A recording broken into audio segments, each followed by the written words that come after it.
So ನಾನಿವತ್ತು 3 ಮಿನಿಟ್ಸಲ್ಲಿ popcorn ಮಾಡೋಣ ಅಂತ ಅಂದ್ಬಿಟ್ಟು ಶುರು ಮಾಡಿಕೊಂಡೆ. ಫಸ್ಟು ಎಣ್ಣೆ ಹಾಕ್ಕೊಂಡೆ, ತಳ ಏನಾದ್ರು ಹಿಡಿದೋಗ್ಬಿಟ್ರೆ ಕಷ್ಟ ಅಂತ ಫಸ್ಟ್ ಟೈಮ್ ನಾನು ಮಾಡ್ತಿದ್ದೆ. ಸೊ ಹಾಗಾಗಿ ಇದರಲ್ಲಿ 2 ಪ್ಯಾಕೆಟ್ ಬರುತ್ತೆ. ಒಂದು ಪಾಪ್ಕಾರ್ನ್ ಹೇಗೆ ಮಾಡೋದು, ಮತ್ತೊಂದು ಅದ್ರ ಮೇಲ್ಗಡೆ ಮಸಾಲ ಬರುತ್ತೆ. ಸೊ ಫಸ್ಟು ಪಾಪ್ಕಾರ್ನ್ನ ನಾನು ಕುಕ್ಕರಲ್ಲಿ ಮಾಡೋಣ ಅಂತ ಅಂದ್ಬಿಟ್ಟು ಹಾಕ್ಕೊಂಡೆ.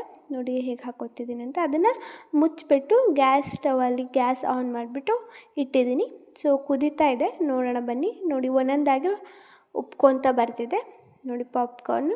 ಆಮೇಲೆ ಈ ಸ್ಯಾಚೆಟ್ನ ಮೇಲ್ಗಡೆ ಮಸಾಲ ಹಾಕಿದೆ. ತುಂಬ ರುಚಿಕರವಾಗಿತ್ತು. ನೀವು ಟ್ರೈ ಮಾಡಿ, ಏನು ದೊಡ್ಡ ಸಾಹಸ ಏನಿಲ್ಲ, ತುಂಬ ಈಸಿಯಾಗಿ ಮಾಡ್ಬೋದು.